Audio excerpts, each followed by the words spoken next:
আমরা আন্তর্জাতিক অপরাধ ট্রাইব্যুনালের প্রতি সম্মান রেখেই এই রায় প্রত্যাখ্যান করছি।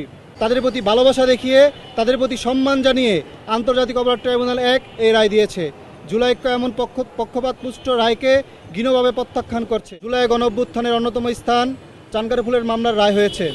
চানখারপুলের মামলা 6 জনের হত্যা মামলায় ডিএমপি সাবেক কমিশনার হাবিবুর রহমান সহ 3 জনের মৃত্যুদণ্ড দিয়েছে আন্তর্জাতিক অপরাধ ট্রাইব্যুনাল 1। আপনারা সকলেই জানেন, এছাড়া পুলিশ কর্মকর্তা ইমরুলের 6 বছরের কারাদণ্ড, শাহবাগ থানার সাবেক ওসি এরশাদ হোসেনের 4 বছরের কারাদণ্ড দেওয়া হয়েছে। সহজ দৃষ্টিতে বিষয়টি মনে হবে ন্যায় বিচার প্রতিষ্ঠিত হয়েছে, কিন্তু আসলে তা নয়। আমরা আন্তর্জাতিক অপরাধ ট্রাইব্যুনালের প্রতি সম্মান রেখেই এই রায় প্রত্যাখ্যান করছি। এই রায় হয়েছে পক্ষপাতপুষ্ট।